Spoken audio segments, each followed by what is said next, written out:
Get all of the housekeeping type things out of the way, I wanted to mention to you that the mission of the NGO Committee on the Family New York is to advocate for the inclusion of the family in international resolutions, policies, and programs at the UN.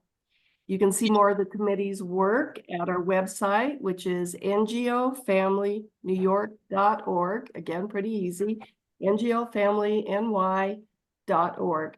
And we also welcome your support and ask you to please consider becoming a member. So we're glad everyone's here, and we have our two wonderful speakers, and I'll be introducing them shortly. In the meantime, let me review some housekeeping items. This event is being recorded, and the recording should be available in a few days on the NGO Committee on the Family New York website. If you'd like to review it or share it with others, we would encourage you to do so.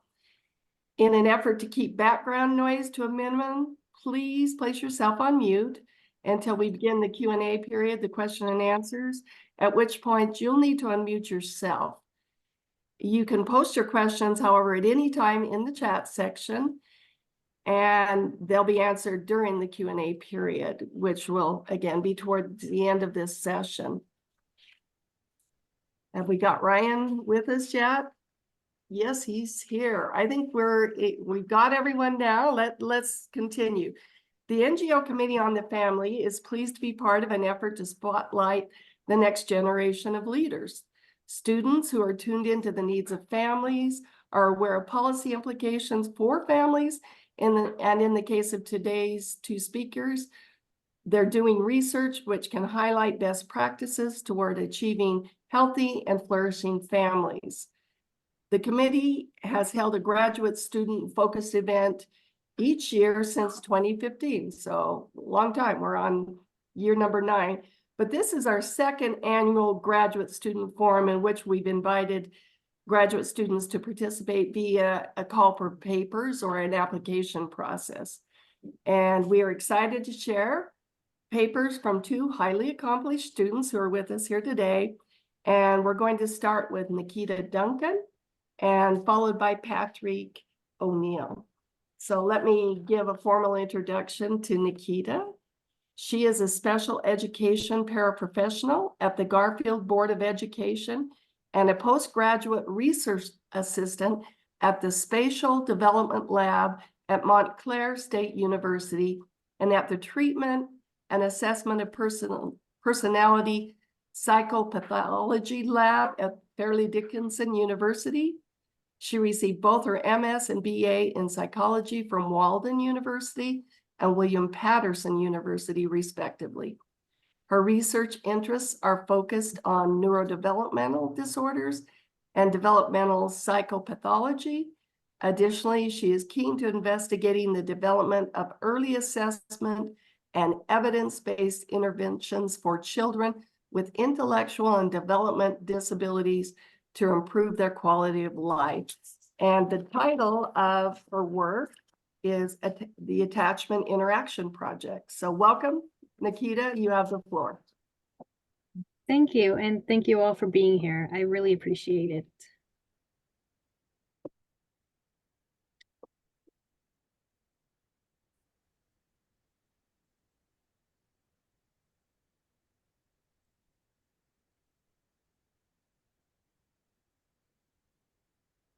I just want to make sure, can you see my screen? Yes. Okay, perfect. So good afternoon, everyone. My name is Nikita Duncan, and today I'll be discussing the Attachment Interaction Project, otherwise known as AIP for short.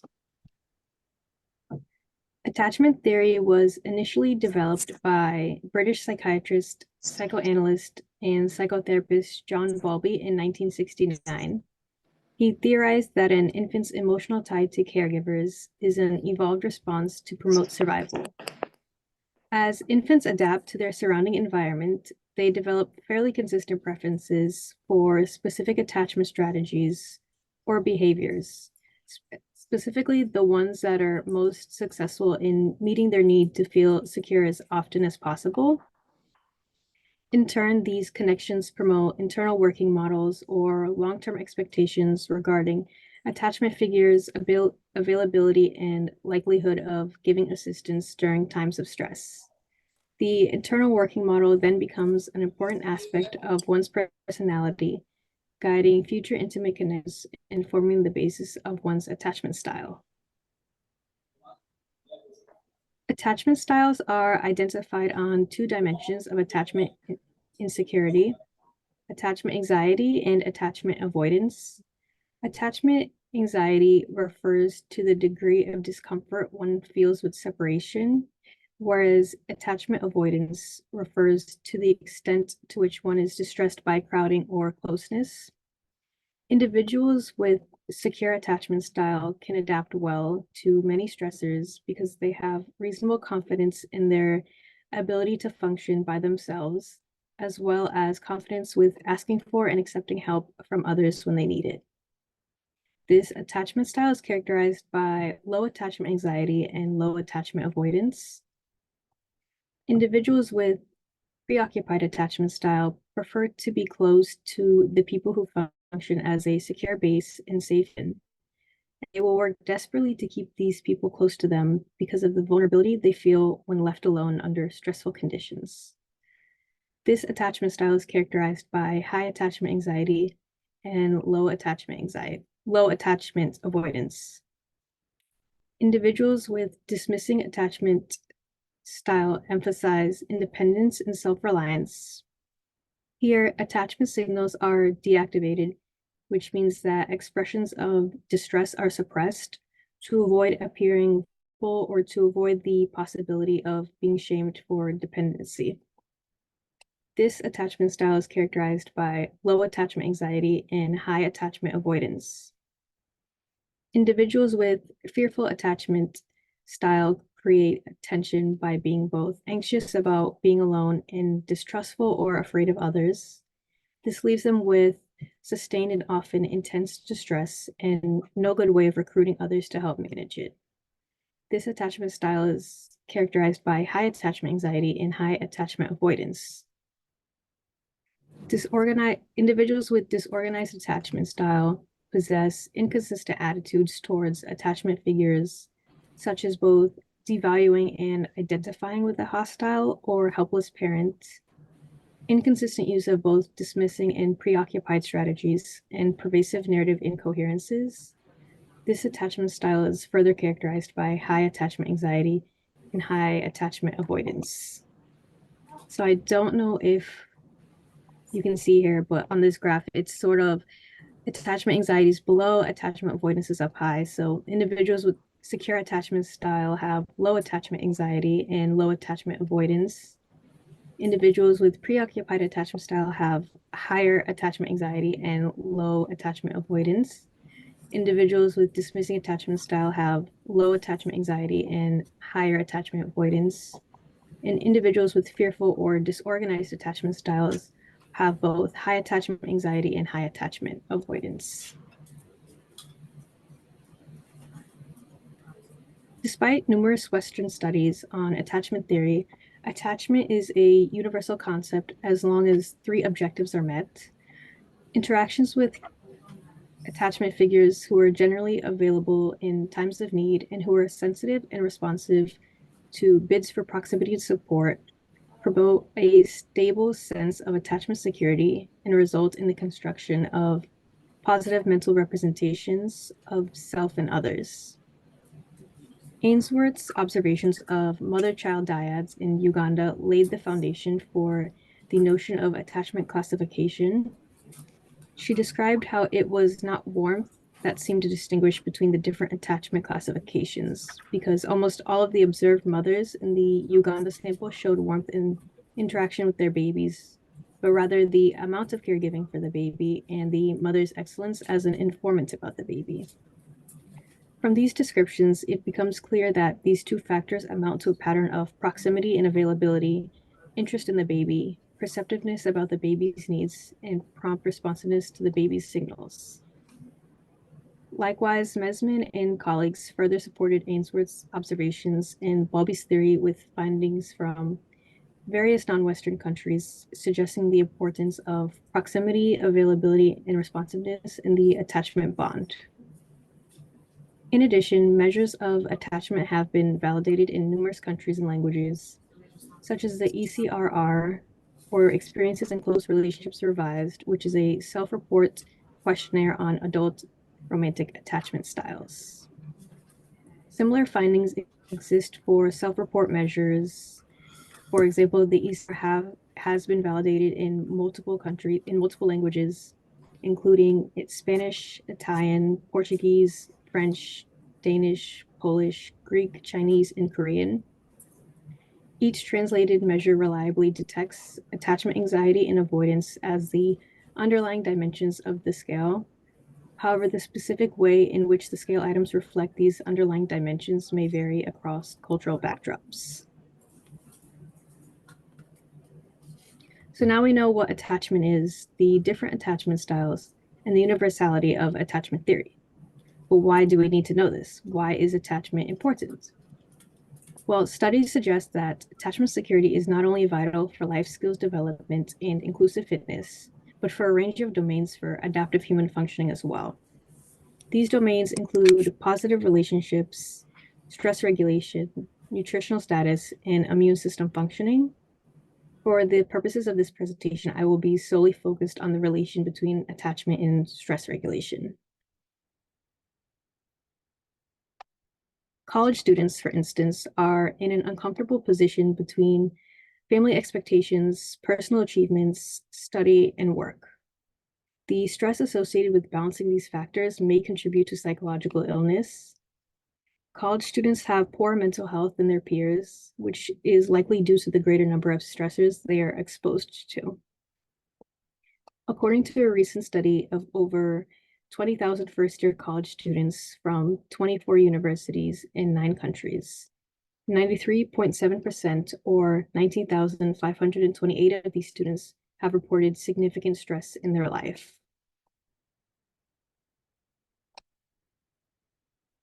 When faced with stress, individuals must attempt to manage or cope with it.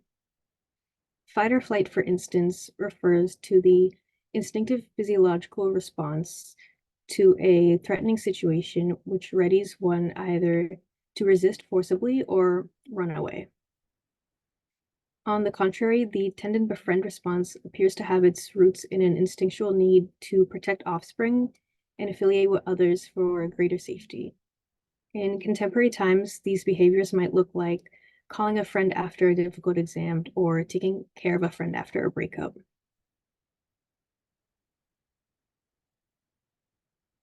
Our theoretical foundation begins with Taylor and colleagues, who originally proposed the tend and befriend hypothesis.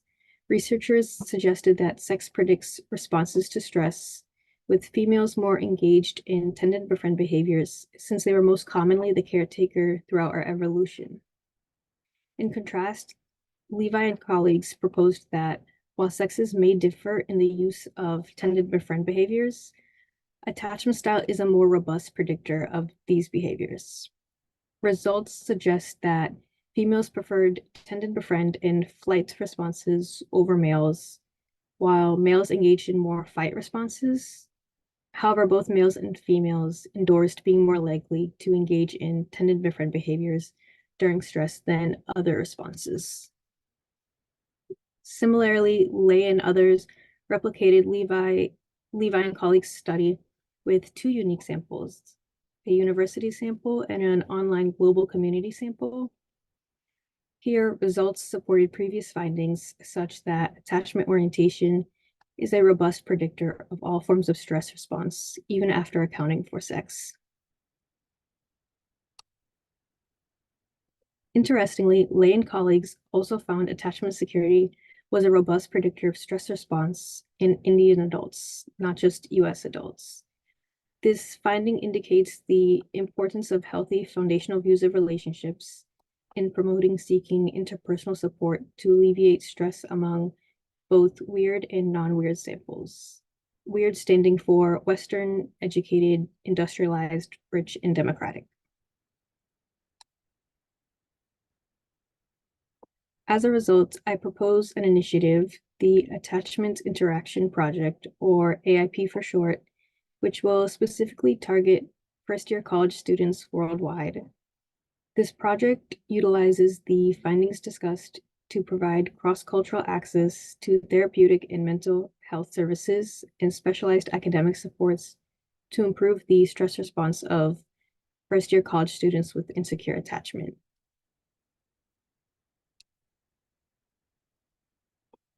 This initiative will be implemented through an interactive gaming app with the goal to help users increase attachment security.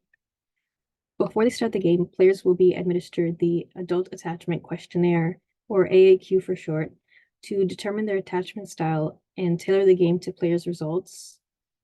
This would look like specific levels for students depending on their type of insecure attachment. So in the game, players will complete their individualized levels by correctly answering vignettes describing behavior belonging to one of the 5 attachment styles. If players choose the secure attachment choice, they will advance to the next level. Whereas if players answer with an insecure answer choice, they will be guided towards the secure attachment choice with gentle persuasion techniques such as, "Good job, but have you considered XYZ?"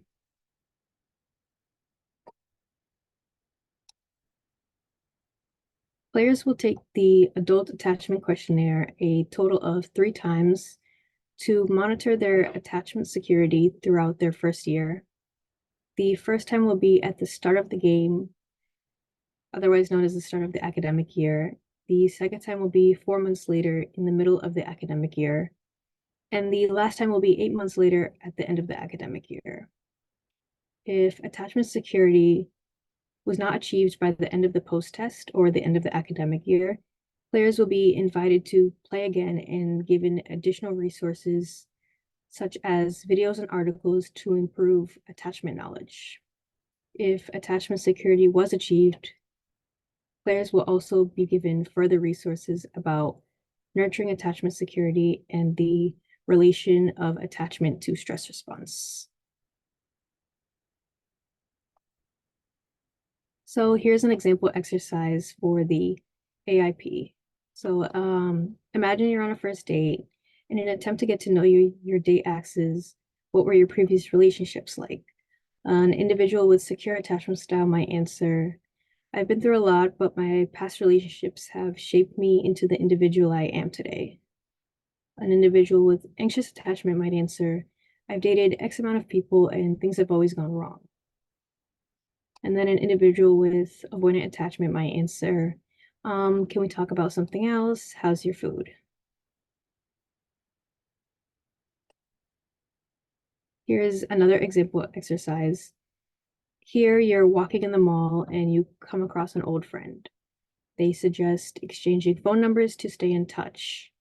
How would you respond? An individual with secure attachment might say, sure, that's a great idea. Here's my number.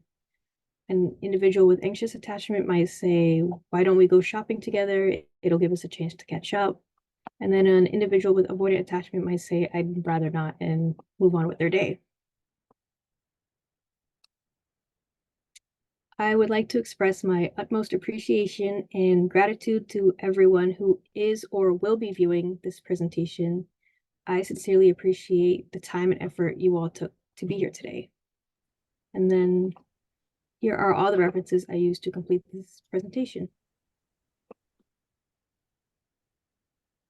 Thank you, Nikita. Really interesting.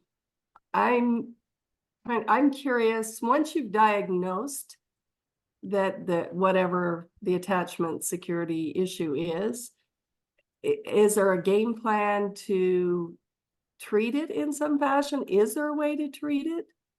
Is that part of the project? Right now, the way I designed it was to sort of have students measure their attachment style as it relates to their stress response. So like if they're in school, are they more stressed out with like exams, homework, etc., and how that would affect their stress response based on their attachment style. I'm taking moderator's privilege here and asking a couple of questions. We're going to open it up to everyone at the end, and you can ask both Patrick and Nikita questions. The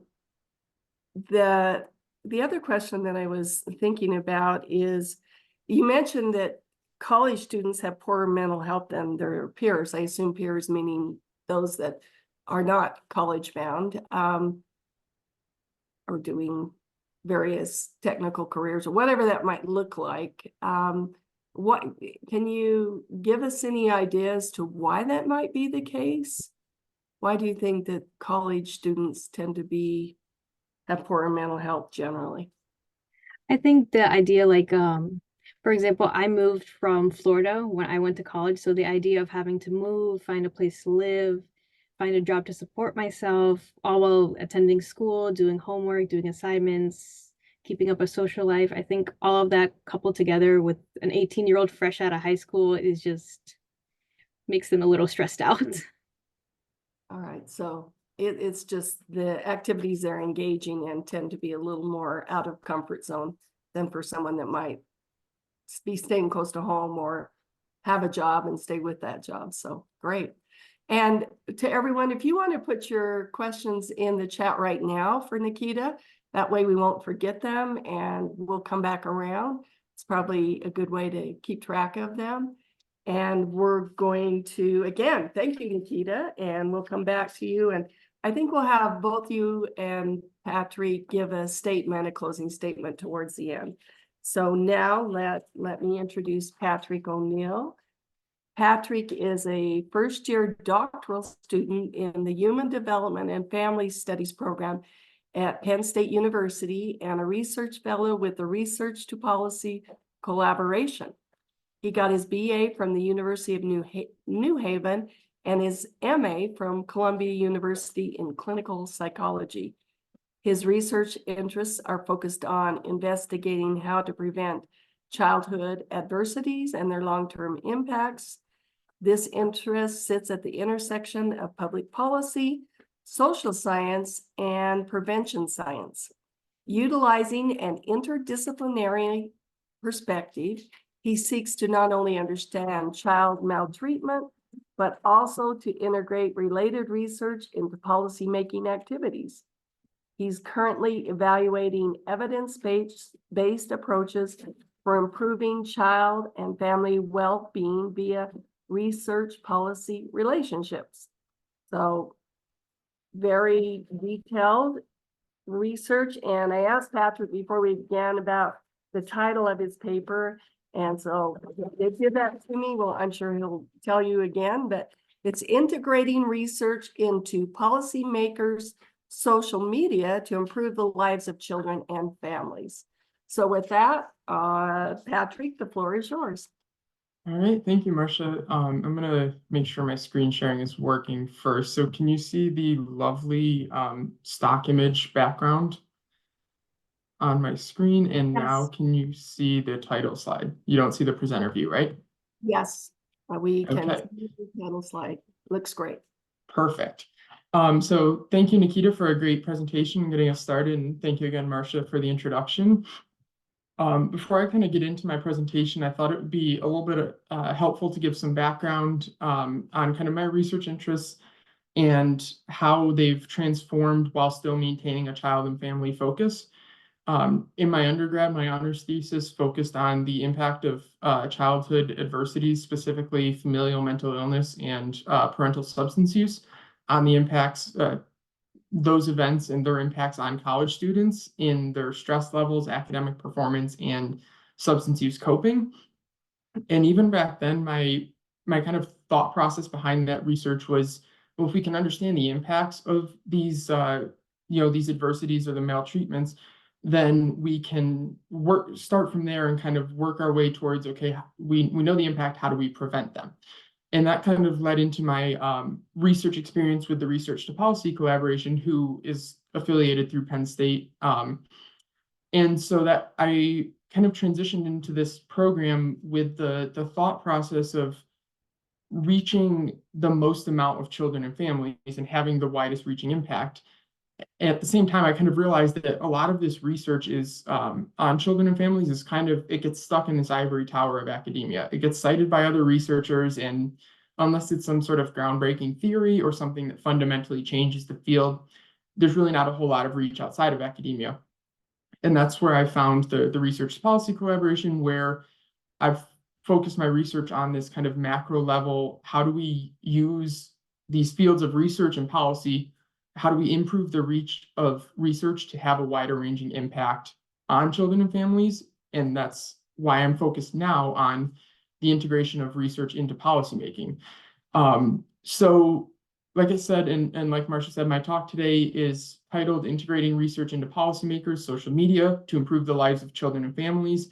And it'll kind of focus on factors that affect who researchers and research policy bridging organizations can bring their research to for effective research evidence use in the policymaking sphere.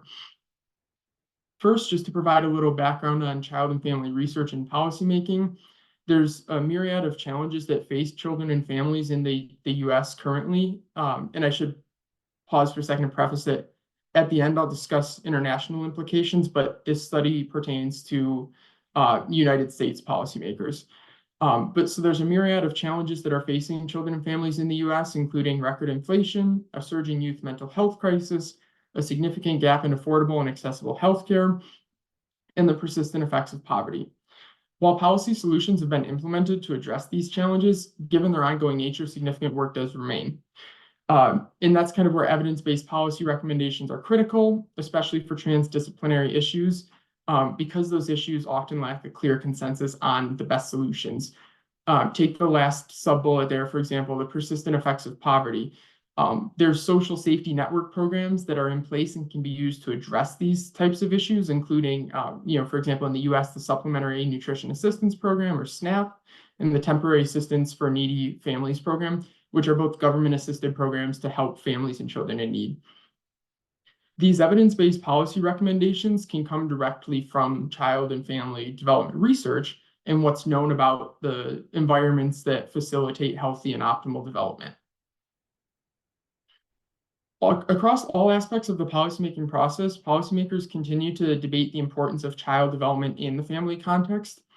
The funding of development-related programs is viewed as akin to something similar to like looking after the children themselves. So in a previous qualitative study, policymakers have expressed that they almost feel a responsibility for the development of the children when funding these related programs. Even going beyond policymakers, we see a little bit of misalignment that I'll get into later, but members of the general public largely don't see supporting broad childhood development, which can include funding for evidence-based programs, as a responsibility of society and the government. But society rather views that responsibility as an issue for the family unit. And so there's some disconnect about sort of the responsibility of funding these child development programs and providing for child and family well-being. As child and family development issues are identified in research, the translation and dissemination of research evidence is a noteworthy strategy that can increase evidence-based policy. And there's implications for children and family well-being, of course, which the challenges that face children and families are complex and expansive, which is why there's these implications from the research. And therefore, it's important for policies to consider the research evidence that outlines risk factors for suboptimal development within families, especially as the research relates to areas such as maladaptive outcomes, including poverty, domestic violence, and parental substance use, as well as how to mitigate those risks, for example, through programs that support families. Now, there are prominent barriers to policymakers using social science research, and this is where I mentioned on the last slide some disconnect between the policymaking area and the general public's opinion and the research field in general. The largest prominent barrier is the lack of dissemination of timely, relevant, and digestible research and policy recommendations. So there's that lack of dissemination of what do we do with the research and how do we do it. This barrier can be explained in part, at least, by the different aims of the respective fields.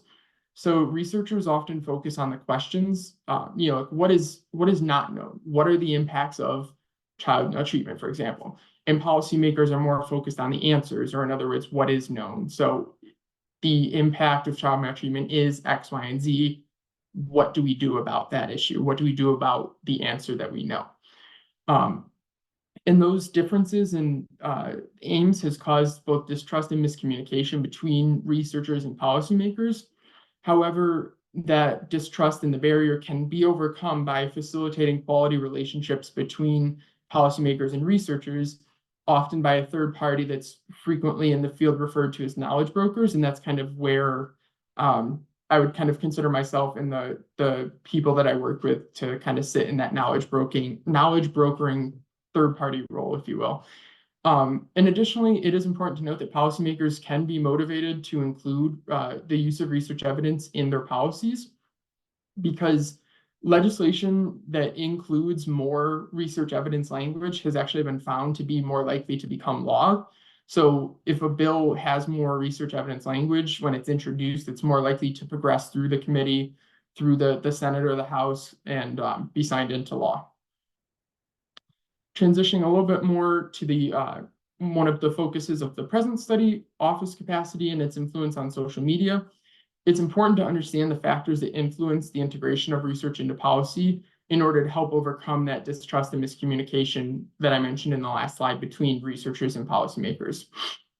In a few slides, I'll go into more depth about how office capacity was defined in this study and its impacts.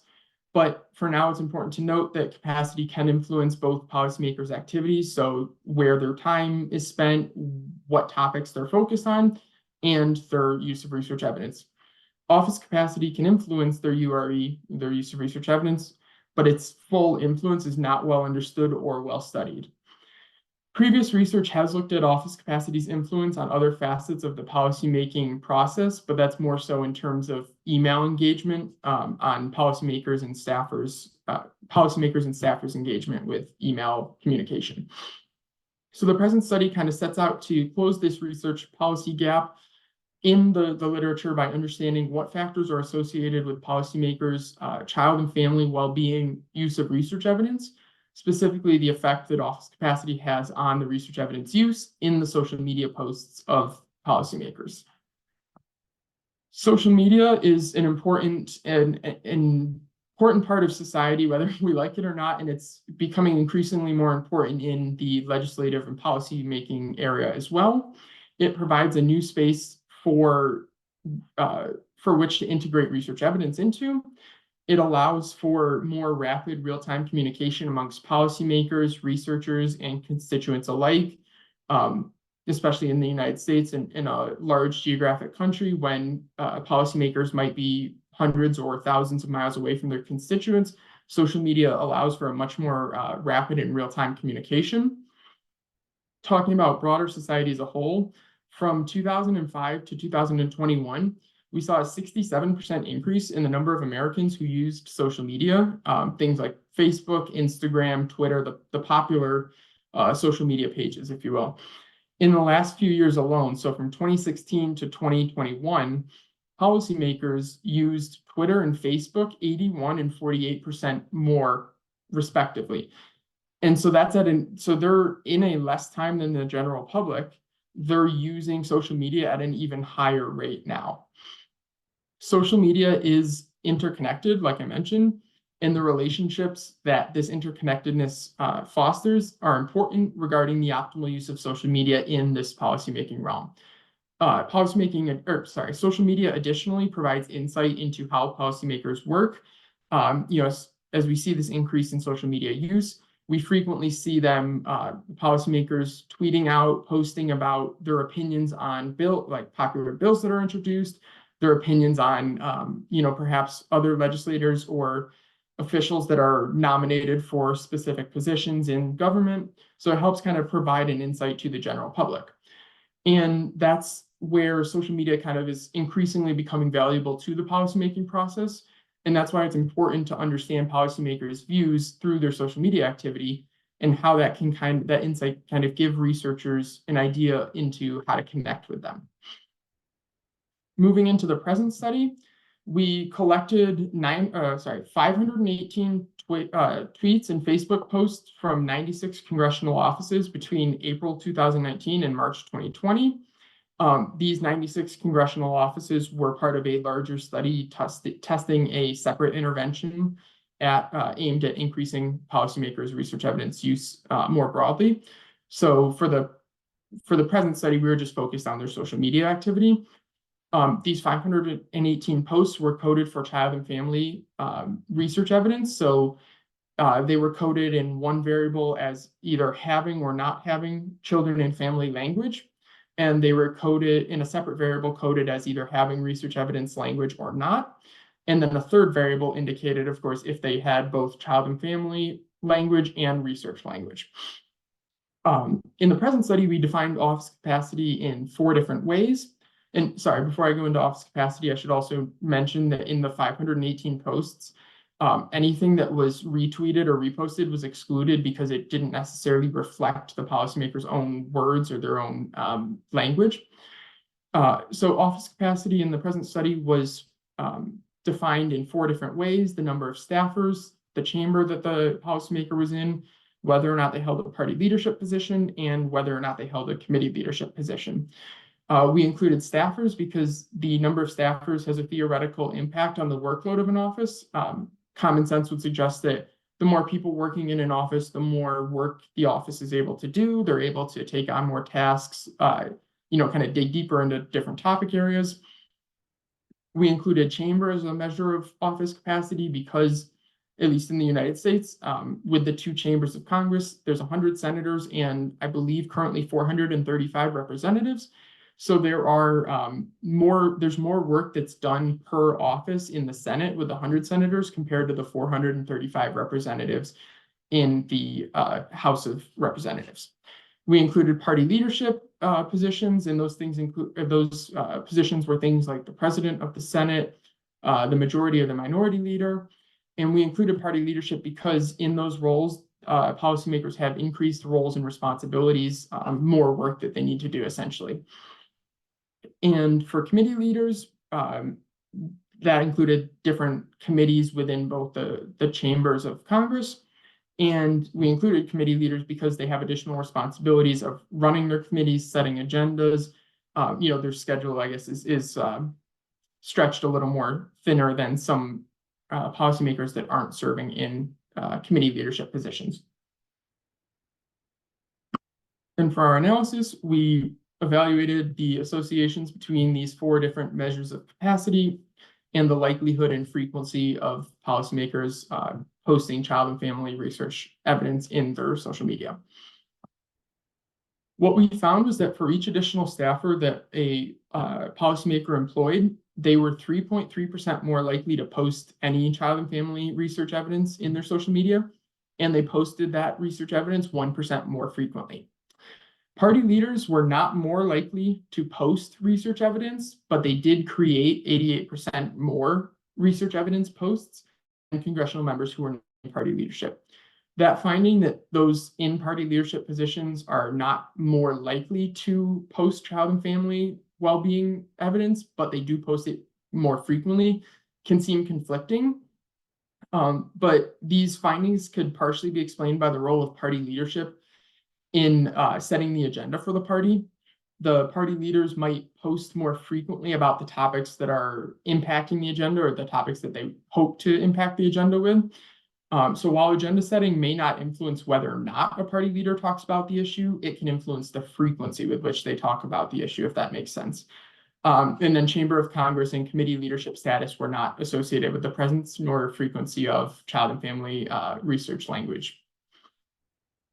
So the lesson we learned is that offices with more staffers and those in party leadership positions use more child and family research language in their social media posts.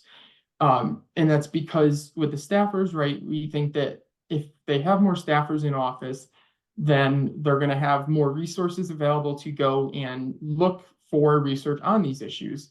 Some smaller offices might be interested in doing that, but simply not have the amount of staffers. They might be stretched too thin, where they don't have the time or resources to kind of go look for those issues or go look for research on those issues. And then, like I mentioned in the last slide about party leadership, if they're doing the agenda setting for their party, they might be posting more frequently about the topic issue of child and family research. So the three main takeaways or the take-home messages from this study, so it's important to understand what factors influence the use of research evidence, because that can understanding that can help increase the amount of research used. It helps inform future integration of research into policymaking processes.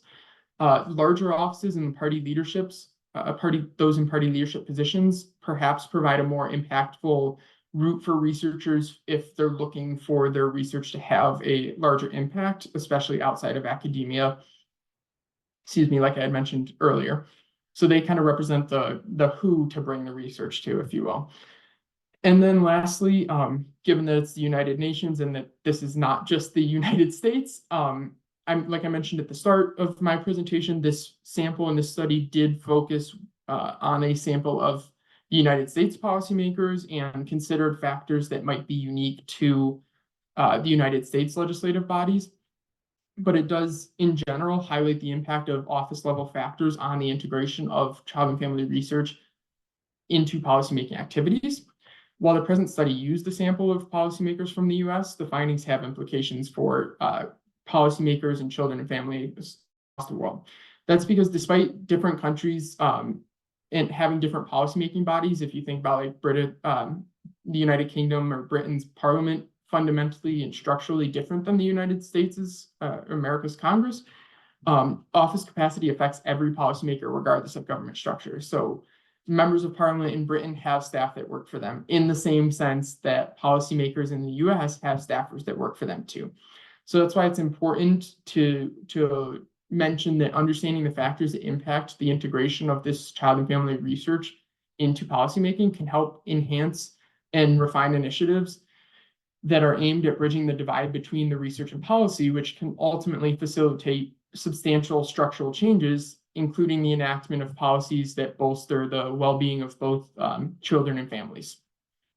And so that's the end of my presentation. Thank you for sitting here and listening to some of my research. If you have any further questions or would like to talk more about my research beyond the Q&A question that's Q&A portion that's coming up here, please feel free to reach out to me at my school email or my personal email. Thank you. Thank you, Patrick. Excellent. Raises all sorts of opportunities and questions in my mind as someone who is trying to influence policy and law.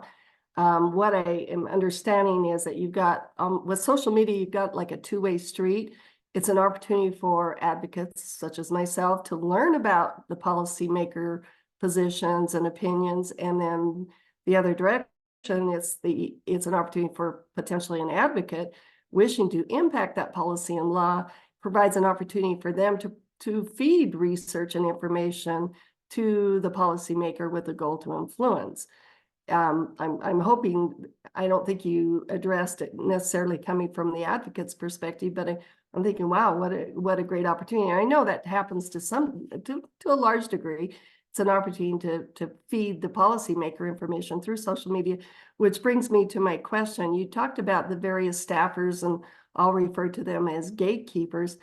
How do you get past the gatekeepers to ensure that the policymaker is actually getting the information, the best information? Is there a way? Do you have any insights as to whether that's even happening, or is that gatekeeper just saying, I like this research, I don't like that, so I'm not telling the policymaker? Yeah, that's a great question. And it's a little tough because policymakers themselves are so busy with different meetings and things that they attend on a daily basis. So some research in the field has actually suggested that their staffers almost, they don't act in a policymaking capacity, but they almost act as the face of the office when they're interacting with the general public. And they also, have a role in helping their boss, the policymaker, craft this legislation. So the policymakers will often go to their staffers and say, okay, what do we, here's the direction I want to take this legislation. Help me write this. What do we, how do we put this together to reflect what I want the bill to say? And that's where staffers can have that opportunity to help craft the legislation and bring up that research that they might be exposed to. And so that's why a lot of the research integration in the area, the research on research integration is focused at the staffer level, because they're the ones that interact with the public, on a much more frequent basis than the policymakers themselves. And they serve as that gatekeeper. And Yeah, and so that's why, like I mentioned, I think early in the presentation, one of the important factors for this research integration is high quality personal relationships between policymakers and researchers. And so oftentimes, at least initially, those relationships are between researchers and the staffers. And if the staffer goes to their boss after fostering a personal relationship with a researcher, the policymaker will be more likely to listen if the staffer is saying, listen, there's this research from someone who I trust. It's not, I don't think it's a biased source of research or anything like that. We should look at how we can use this research. And so that's where the relationship aspect really comes into play too. so it really does come down to, for the advocate, it's an opportunity to get research out because you're utilizing that policymaker's social media account, but then at the end of the day, it's a relationship that makes a difference to get it to the policymaker. So wonderful. Let's go to the general Q&A, and thank you, Patrick. I'm going to go into the chat right now. I don't see any hands up. We'll start up at the top, and it looks like Nikita, Nikita's already answered your question. Nikita, would you like to elaborate about your exchange with Lynn, where she is, here's Lynn's questions. It seems like your great project helps students recognize their attachment-based behavior tendency, plural, which in itself is valuable, but then you show them alternative behaviors which they then see as more effective. Is this right? And can you tell us more about how this works? So Nikita, I know you answered that, but I'm gonna give you a minute to go ahead and explain it to the group. Of course, thanks for asking, Lynn. And that's correct. The goal of the AIP is to help students with insecure attachments to improve their stress response to that of secure attachments, essentially tend to befriend behaviors. In the AIP, for example, students who select a non-secure attachment response will be given both encouraging feedback and suggestions of some of the benefits of secure responses. Great, thank you. And Lynn, you want to elaborate at all on your question, or we're there? Okay, great. Thank you, Nikita. And I'm going down the list of questions. Seems the next one is for Patrick. It seems like you're primarily looking at how policymakers are pushing policy. Are they also using social media as a listening tool to gather research? You mentioned the possibility earlier in the presentation, but I'd be curious if you could go in a little more into depth on this. Yeah, so as far as I know, that's not really an area that's been studied in the field. In general, the field of this kind of research integration into policymaking is a relatively new, I guess, subfield within the broader prevention science field. And so using social media as a listening device on the policymakers or their staffer side of things is not it's not something I've personally studied, and I don't really know of any research that looks at it. It would be interesting to see if they've been doing that. I know in some of my team's previous work and some ongoing work that we're doing, we're looking at policymakers' activities, their social media activities, to identify themes that they're talking about, topic areas that they're talking about more frequently, but that's not necessarily looking at a demand for research on their behalf through social media, at least. What we've been focused on more so in terms of the policymakers looking for research has been more of the in person, as I mentioned, this sitting in this kind of third-party role as a knowledge broker. We'll have policymakers who we've created relationships with reach out to our team and say, hey, do you know of research in the field looking at this topic? We're crafting legislation on this area.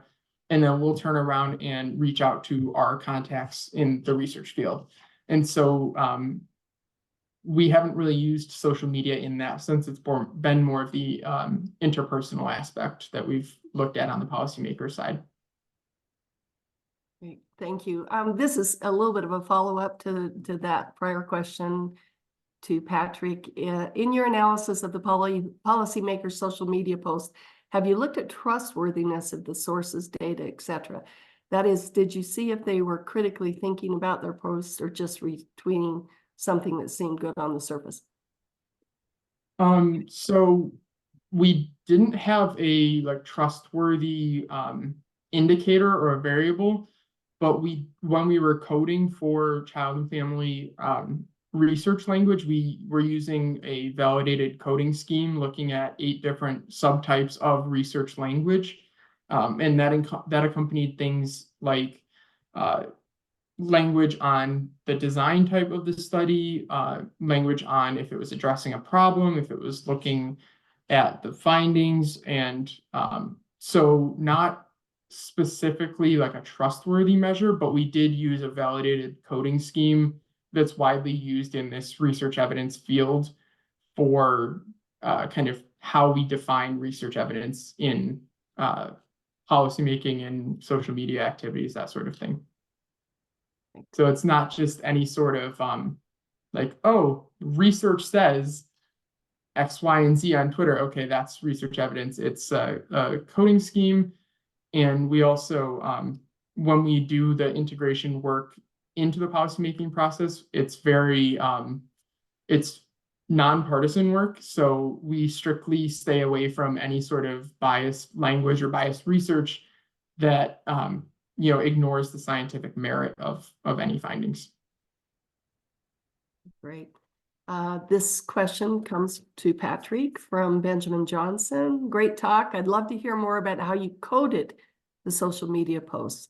Some of your research is trying to code social media, and I'm very curious about this.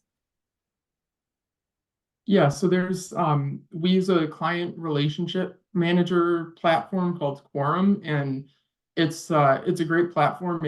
It tracks public officials and their public facing job activities, for lack of better words. And so in there they have features where it tracks all of their social media activity, all of the bills they introduced, all the bills they co-sponsor, all that sort of things.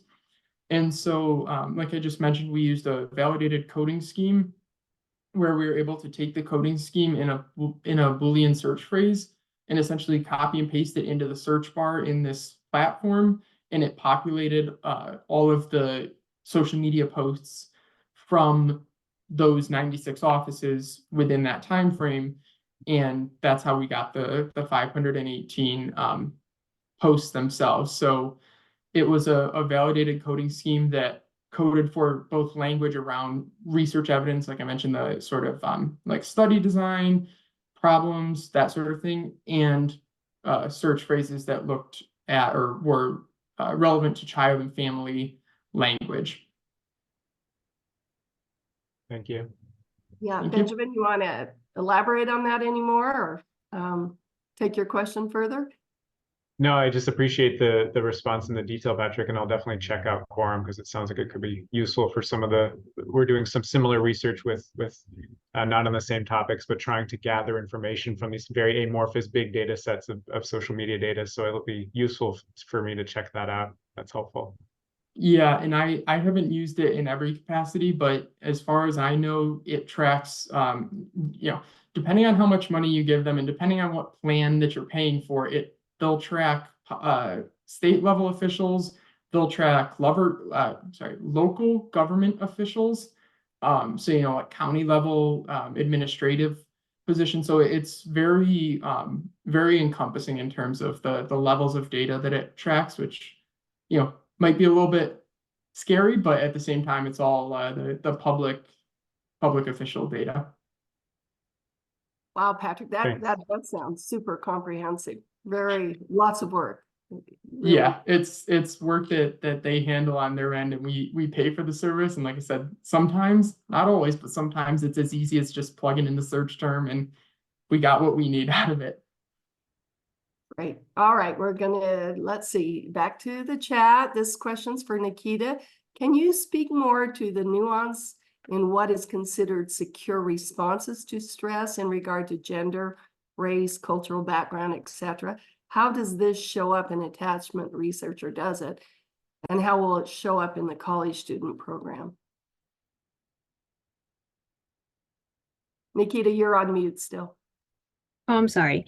So, for example, the research of Lay and researchers from 2022, she did 2 samples, one of college students, one of adults in the US and Indian adults in India. And she actually found that based on their culture over there, they engage in more fight responses than you would tend and befriend, whereas the adults in the US engaged in more tend and befriend. So I think based on the cultures and the geographic location, the attachment styles would vary. Hey, Ryan, want to follow up on that at all, or we're good? Okay, thank you, Nikita. And while we've got you, I'll go ahead. Also, you can put all that are on the call, if you want to just take yourself on mute and ask your questions directly, that will work too. I'm going back, Nikita, to your presentation, and you mentioned proximity, availability, and responsiveness of caregivers determines attachment security. This probably isn't directly relevant to your work, but I'm curious, could you parse that out at all and determine whether a family member, parent, grandparent is a caregiver versus a paid caregiver, in terms of if all things were equal with proximity, availability, and responsiveness in the secure attachment between I'm sorry, can you caregiver, repeat paid that? caregiver? You went out a Okay. little bit. Is there a difference between a paid caregiver and a family member, say a parent or a grandparent, in terms of proximity, availability, and responsiveness? Because it seems that is what is established as a secure attachment. And I'm just curious on the research out there, if you're aware of any, that there's a difference between paid caregivers and family members, assuming that all other things are equal. Might be outside of your scope of your research, but I'm curious if you could speak to that. It's okay. People can have close attachments to non-family if they engage in those behaviors and are around a lot. So for example, if they're close proximity, they're available and they have warm responses to the infants. So the answer is yes, as assuming the Yes. proximity, availability, and Mhm. responsiveness is equal, you'll come up with an equal outcome in terms of security. Yes. All right. Okay, any other questions? I'm not seeing any in the chat. Lynn? Yeah, these are terrific presentations. I'm really, you should be proud of yourselves. Nikita, I just, would like to follow up more. It's certainly changing behavior that's based on our most basic kind of personality development and attachment is huge. I really love that you're experimenting with this. I just wonder what you think, or what have you seen in terms of any long-term changes in behavior? You said some students follow up the next year with certain services. I'd like to know more about that. And what would you anticipate in terms of any long-term changes in their approaches and relationships and et cetera? Would assume that if they continue with the routines and the sort of responses that they have had established based on how they were in the AIP, I think that it would continue over into the next year and perhaps afterwards. But then with, life being unpredictable, it could go the other way or it could not. I think it depends on the students and their resilience. Do some stay with you the next year? I don't know how long you've been doing this, and Well, attachment is both stable and varies over time. It often depends on, the major life events or relational changes.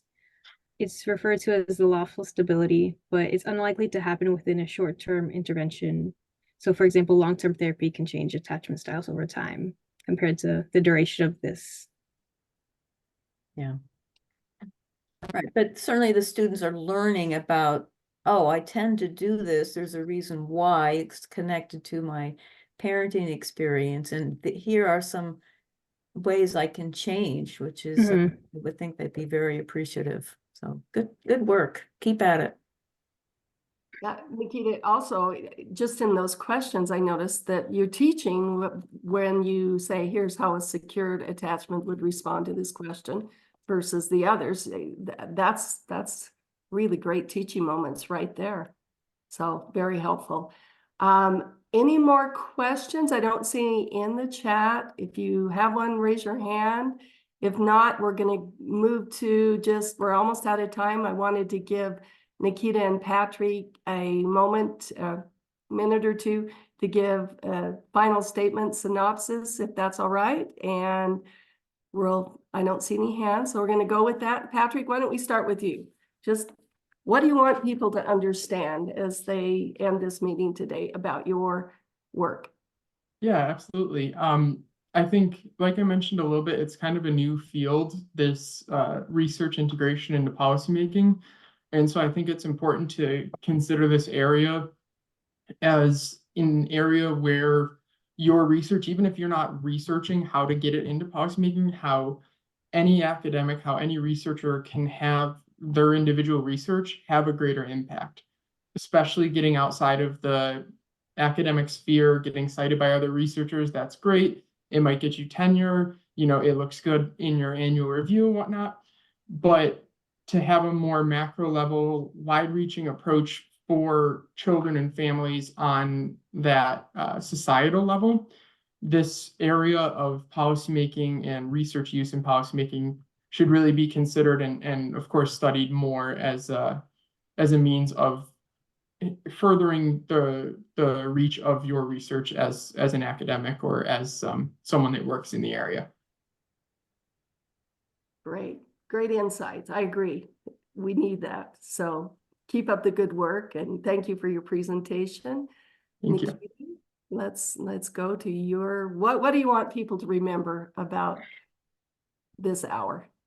I want people to remember and to realize the effect that attachment really has, other than, forming the basis of our future relationships, the effect it has on our stress response, because every day we encounter stress, whether it's daily stress or something major, we just always encounter stress, and how we sort of respond to stress, it has a hand in our attachment styles. So I want people to really think about it, like if they're stressed out next time, like, oh, why am I acting this way? Or, let me figure out why I'm doing this or something like that. Great, super helpful. And again, agree as well. It's been great presentations. Thank you. There's lots of thank yous appearing in the chat, and the NGO Committee on the Family New York thanks you as well. And well done. Before we close, I wanted to make you aware of next month's program, which will be part of the Annual Commission on the Status of Women, or CSW. The topic for the event is Empowering Women and Family Through Family Business. And it'll be held on Thursday, March 21st at the usual time. So watch for the event in our flyers. And again, I'm seeing loads of Nikita and Patrick thank yous, interesting, great, appreciate your work type comments. And we all certainly do. And we thank each one of you for attending here this afternoon. And with that, we will close and we'll see you next month. Thank you again and have a great rest of your day.